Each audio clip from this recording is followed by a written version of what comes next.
রামলাল অনেকক্ষণ ধরে নিজের বাড়িতে বউয়ের সঙ্গে বসে গভীর চিন্তায় ডুবেছিল। এমন গভীর চিন্তায় ডুবে কিছু হবে না গো। আমাদের বাড়িতে দুদিন ধরে কিচ্ছু রান্না হয়নি, খিদেতে একেবারে হাল বেহাল হয়ে গেছে। এটা শুনে রামলালের চোখে জল এসে গেল। ভুক তো আমারও লেগেছে রাধা, কিন্তু যেখানে আমি মজুরি করতাম সেখানে তো কাজ শেষ হয়ে গেছে। রাধা ফুপিয়ে ফুপিয়ে কাঁদতে লাগলো। ভাগ্যের খেয়ালও কি অদ্ভুত। কাল অব্দি এত কিছু ছিল যে আমি অন্যদের ধার দিতাম, আর আজ এইটুকুনিও নেই যে একবেলা আটা কিনে খেতে পারি। দুঃখ করো না রাধা, আমি কোথা থেকে ধান নিয়ে আসছি। কোথা থেকে ধার নিয়ে আসবে তুমি? আমি জানি তোমাকে কেউ ধার দেবে না। আমি ছোট ভাইয়ের হাবেলিতে যাচ্ছি। এখন তো মোহনের কাছেই কিছু আশা করা যায় একমাত্র। হ্যাঁ, যাও। অনেকদিন হয়ে গেল তুমি তোমার ছোট ভাইয়ের হাতে অপমানিত হওনি। তাহলে মনের ইচ্ছে পূরণ করে এসো। আমি জানি তোমার ছোট ভাই তোমাকে সাহায্য করবে না, বরং অপমানই করবে। রামলাল কোনো উত্তর দিতে পারল না। চুপচাপ সোজা ছোট ভাই মোহনের হাভেলির দিকে রওনা দিল। মোহন গ্রামের সবচেয়ে বড় ধনী ব্যবসায়ী ছিল।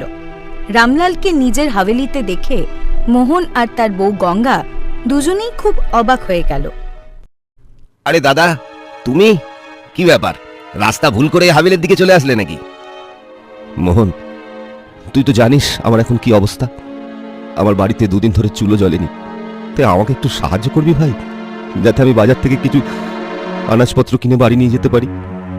আমি তোর কাছে ধার চাইছি রে, যেটা খুব তাড়াতাড়ি আমি শোধ করে দেব। এটা শুনে রামলালের ছোট ভাই মোহন হাসতে লাগলো আর রামলালের উপর ঠাট্টা করে বলল, ভাগ্যের কি অদ্ভুত খেলা দাদা। যখন বাবা আমাদের দুই ভাইয়ের ভাগ বাটারা করেছিল তখন সম্পত্তি সমান ভাগে আমাদের দিয়েছিল, কিন্তু দেখো আমি বাবার দেওয়া সম্পত্তি ব্যবহার করে তার দ্বিগুণ তিনগুণ বানিয়েছি। আর তুমি তো তোমার সব সম্পত্তি নষ্ট করে ফেলেছ। মনে আছে দাদা, বাবা ভাগ বাটোয়ারার সময় তোমাকে কি কি দিয়েছিল? রামলাল পুরনো দিনের স্মৃতিতে ডুবে গিয়েছিল। ধর্মপাল খাটিয়াতে শুয়েছিলেন আর তার দুই ছেলে রামলাল আর মোহন তার পাশে বসেছিল। মনে হচ্ছে আমার শেষ সময় এসে গেছে। আমি চাই এখন সম্পত্তি সমান ভাগে ভাগ করে দেওয়া হোক।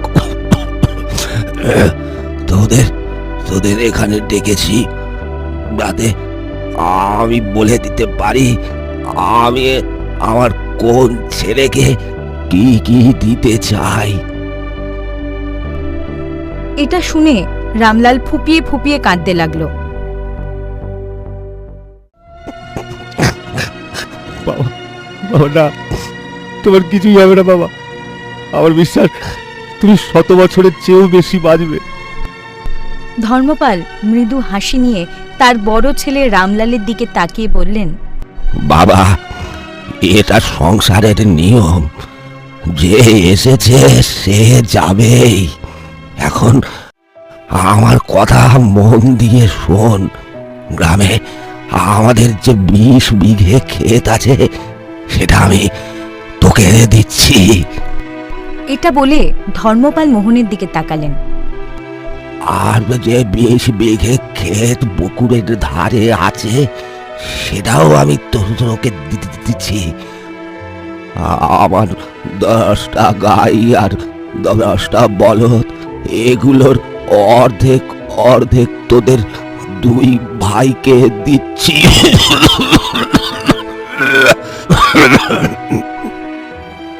এটা বলার পর ধর্মপালের জোরে কাশি উঠল। বাবা, বাবা, আমি এখনই বৈদ্যকে ডেকে আনছি। না বাবা, আমার পুরো কথাটা শোন।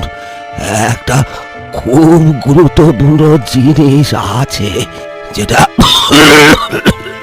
যেটা যেটা আমি শুধু তোকে। এটা বলতে বলতে ধর্মপালের আবার জোরে কাশি ওঠে। রামলাল বাবার এই অবস্থা দেখে আর থাকতে না পেরে দৌড়ে যায় বৈদ্যর কাছে। বৈদ্যজি, তাড়াতাড়ি চলুন, আমার বাবার অবস্থা খুব খারাপ, তার খুব জোরে কাশি হচ্ছে। বৈদ্য তৎক্ষণাৎ রামলালের সঙ্গে তার বাড়ি পৌঁছায়। বৈদ্য ধর্মপালের নারী দেখেই বলে, তুমি আসতে দেরি করে ফেলেছ, এখন তোমার বাবা আর এই সংসারে নেই। এটা বলে বৈদ্য সেখান থেকে চলে গেলেন, আর রামলাল ফুঁপিয়ে ফুঁপিয়ে কাঁদতে লাগলো। আর তারপর আমরা দুজনে নতুন করে জীবন শুরু করলাম। তুমি বাবার কামানো সব সম্পত্তি মাটিতে মিশিয়ে দিলে, আর আমাকে দেখো, আমি বাবার সম্পত্তিকে আমার দায়িত্বে, চালাকি আর পরিশ্রমের জোরে দ্বিগুণ করে ফেলেছি। শুধু তাই নয়, এই গ্রামের চৌধুরীও হয়ে গেছি। আমি সব জানি রে ভাই, কেন বারবার পুরনো কথা তুলছিস? গোটা গ্রাম জানে আমার ভাগ্যটা কত খারাপ। আমি তোমাকে ধার দিতে পারবো না দাদা, নিয়ম তো নিয়ম। মোহন শুধু তাকেই ধার দেয় যার উপর ভরসা আছে যে সে ধার শোধ করতে পারবে। আর তোমাকে দেখে তো যে কেউ বলতে পারে তুমি কারো ধার শোধ করতে পারবে না। এই কারণেই গ্রামে কেউ তোমাকে একটা পাথরও দেবে না। তুমি এখন যেতে পারো। অপমানিত হয়ে সেখান থেকে চলে গেল।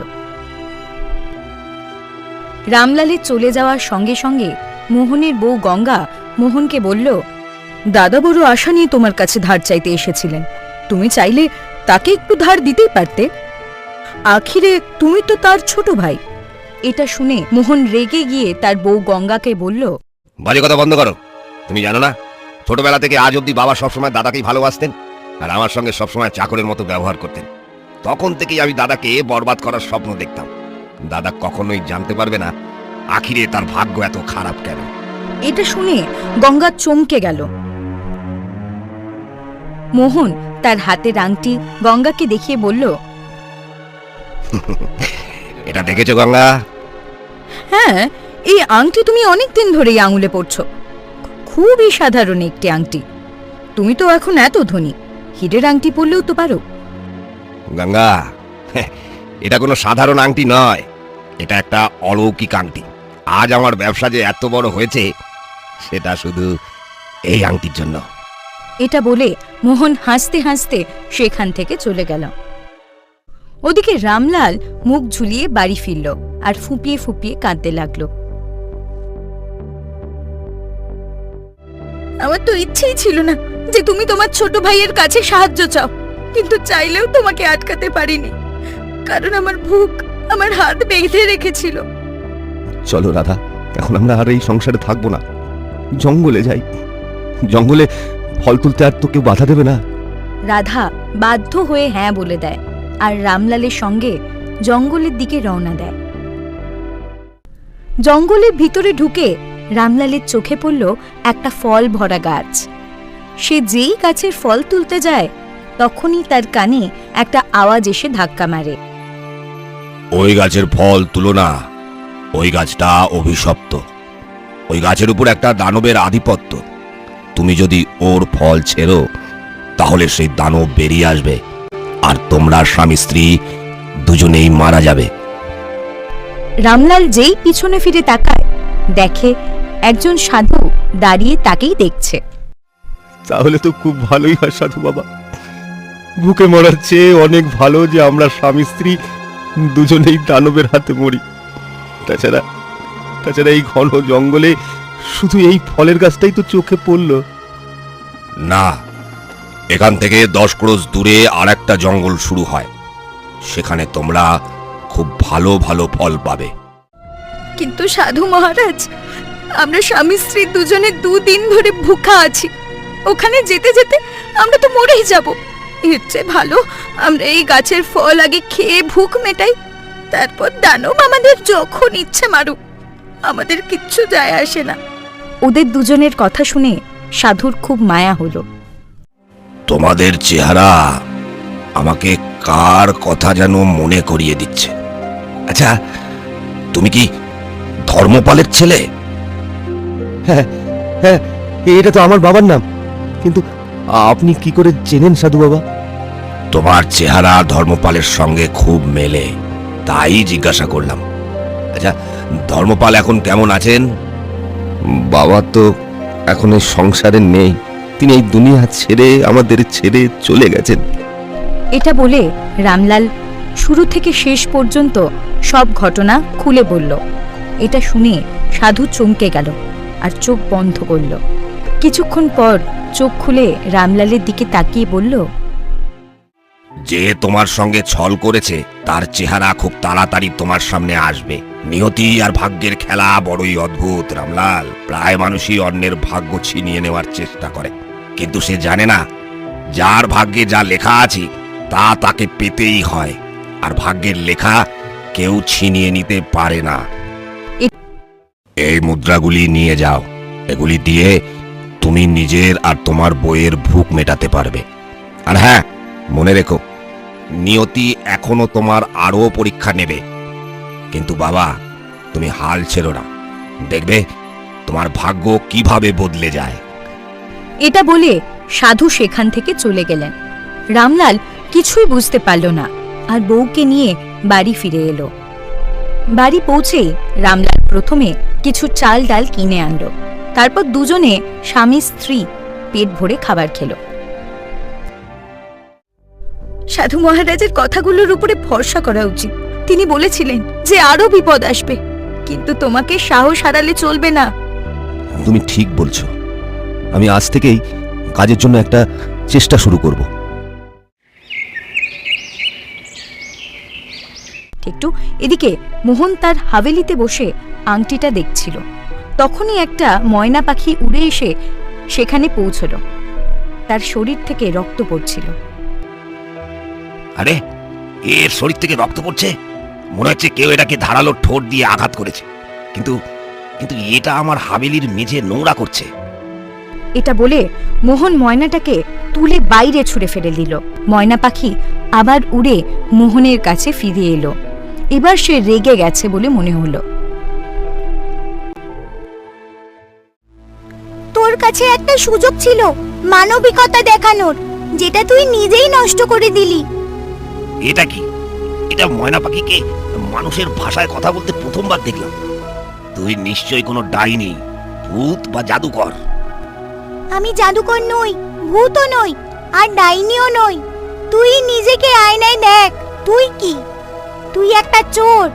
যে আংটিটাকে তুই এতক্ষণ ধরে দেখছিস সেটা অন্য কারোর আমানত, যেটা তুই চুরি করে পেয়েছিস।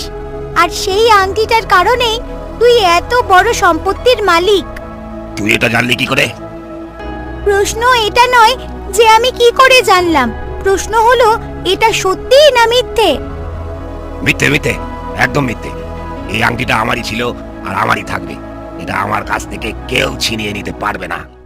চিন্তা করিস না, এই আংটিটা তোর কাছে আর বেশি দিন থাকবে না, কারণ যেটা যার আমানত সেটা একদিন না একদিন তার কাছে ঠিক ফিরে যাবে। এটা বলে ময়না উড়ে চলে গেল আর দূরে গিয়ে রামলালের বাড়ির উঠোনে পড়ে গেল। আরে, এটা কি? এর শরীর থেকে তো রক্ত পড়ছে। রামলাল তৎক্ষণাৎ ময়নাটাকে তুলে নিল। রাধা, রাধা, এই দেখো, এই তাড়াতাড়ি চলো, এটাকে বৈদ্যজির কাছে নিয়ে যাই। হ্যাঁ হ্যাঁ, তুমি ঠিক বলেছ। হ্যাঁ হ্যাঁ, তাড়াতাড়ি চলো। রামলাল বৈদ্যর কাছে নিয়ে পৌঁছালো ময়নাটাকে, পাখিটাকে দেখালো। বৈদ্যজি, এটা আমার বাড়িতে হঠাৎ উড়ে এসে পড়েছে, এর শরীর থেকে রক্ত পড়ছে। বৈদ্য কিছু জড়িবুটি লাগিয়ে দিলেন। কিছুক্ষণ পর রক্ত পড়া বন্ধ হলো। এর ভেতরের ক্ষত খুব গভীর, তোমাকে প্রতিদিন এর চিকিৎসা করাতে হবে রামলাল, আর তার জন্য ভালো খরচের ব্যবস্থাও করতে হবে। আপনি ওর জন্য চিন্তা করবেন না বৈদ্যজি, আমি যা করতে হয় করব, কিন্তু এর চিকিৎসা অবশ্যই করাবো। আমি কাউকে বিপদে দেখতে পারি না, সে মানুষ হোক বা পাখি। তাহলে ঠিক আছে, কাল এটাকে নিয়ে এসো। রাধা, আমি আজ মুখিয়াজির বাড়ি যাচ্ছি। শুনেছি তার অনেক ক্ষেত আছে, হয়তো তার মজুরের দরকার হতে পারে। এটা বলে রামলাল বাড়ি থেকে বেরিয়ে গেল। সে সোজা মুখিয়াজির খেতে পৌঁছল। সেখানে আগে থেকেই মোহন হাজির ছিল। কি ব্যাপার দাদা, মুখিয়াজির খেতে কি আবার ধার চাইতে এসেছো নাকি? না মোহন, আমি ধার চাইতে নয়, কাজ চাইতে এসেছি। মোহন সেখান থেকে হাসতে হাসতে বেরিয়ে গেল। মুখিয়াজি, আমার খুব কাজের দরকার। ভালো হলো তুমি এসে গেছো, আর একটু দেরি করলে আমি অন্য কাউকে কাজ দিয়ে দিতাম। আমার খেতে এবং সব কথা রাধাকে বলল। এই ময়না পাখিটা আমাদের বাড়িতে খুব শুভ, জানো তো রাধা। আমি কাজ পাচ্ছিলাম না, এখন পেয়ে গেছি। এ তো খুব ভালো হলো। তখনই ময়না পাখি মানুষের কণ্ঠে বলে উঠল, এটা তোমার একটা ছোট্ট পরীক্ষা ছিল, যেটা তুমি পাশ করে গেছো। রামলাল আর রাধা দুজনেই চমকে গেল। তুমি কে? তুমি মানুষের কণ্ঠে কিভাবে কথা বলছো? এই রহস্য খুব তাড়াতাড়ি তোমার কাছে খুলে যাবে। তুমি যদি আমাকে বৈদ্যের কাছে না নিয়ে যেতে, তাহলে এই পরীক্ষায় পাশ করতে না। এখন তোমার ভাগ্য খুব তাড়াতাড়ি বদলে যাবে। তোমার খারাপ দিন শেষ হয়েছে। ময়না পাখি এই কথা বলতেই সেখানে গ্রামের মুখিয়া এসে পড়লেন এবং রামলালের দিকে তাকিয়ে বললেন, রামলাল, আমি তোমার কাছে খুব জরুরি কাজে এসেছিলাম। কি হলো মুখিয়াজি? আসলে অনেকদিন ধরে আমার মন সংসারে ঠিকমতো লাগছিল না, আর আমার কোনো সন্তানও নেই। তুমি তো জানো, প্রচুর সম্পত্তি পড়ে আছে। আমি আর আমার বউ এখন আমাদের বাকি জীবন ভক্তিতে কাটাতে চাই। তাই আমি আর আমার বউ চিরকালের জন্য এই গ্রাম ছেড়ে তীর্থে চলে যাচ্ছি। আমরা দুজনেই খুব চিন্তায় ছিলাম যে আমাদের যাওয়ার পর এই সম্পত্তির কি হবে। এই সম্পত্তির জন্য আমার কাছে তুমিই যোগ্য মনে হয়েছে। তাই আজ তুমি যে ক্ষেতে মজুরি করছিলে, সেই ক্ষেত আর আমার সমস্ত সম্পত্তির মালিক তুমি। আমি আমার সব সম্পত্তি তোমার নামে করে দিচ্ছি। এটা বলে মুখিয়া একটা কাগজের টুকরো রামলালের হাতে দিয়ে সেখান থেকে চলে গেলেন। এই সবকিছু ওই আংটিটার জন্য হয়েছে। আর কয়েকদিন দেখো, এই আংটিটার আরো রহস্য তোমার কাছে খুলে যাবে।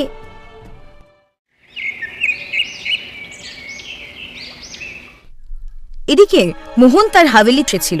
তখনই একজন লোক সেখানে আসে। মোহন, তুই তো বরবাদ হয়ে গেলি। তোর কথার মানে কি?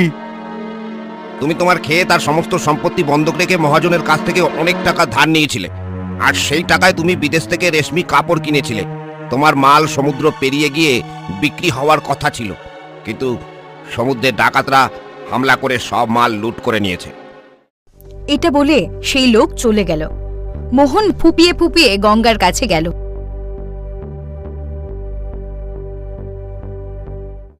গঙ্গা, গঙ্গা, আমি তো বরবাদ হয়ে গেলাম। কি হয়েছে বলো তো? এত চিন্তিত কেন হয়ে পড়েছো?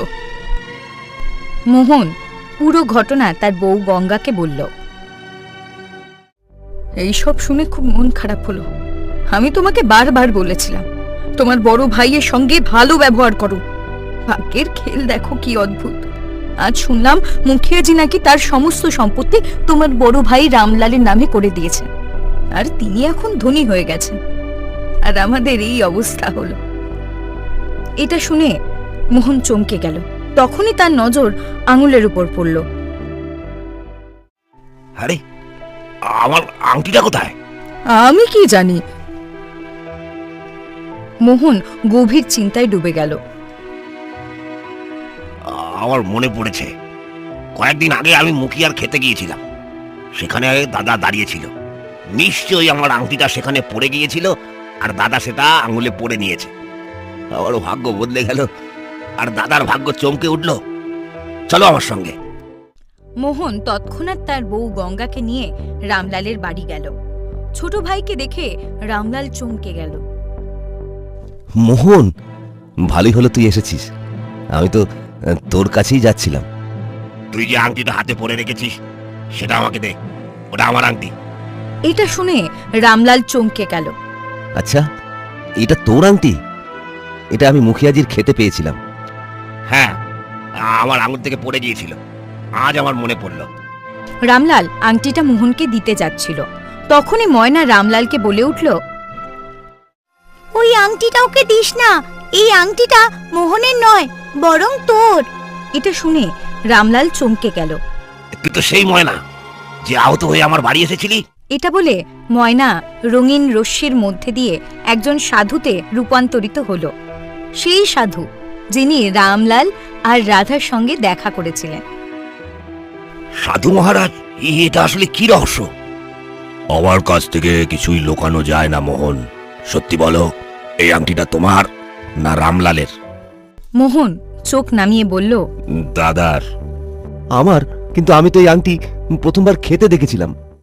তোমার মনে আছে যখন তোমার বাবার শেষ সময় ছিল, তিনি তোমার সঙ্গে কিছু বলতে চেয়েছিলেন?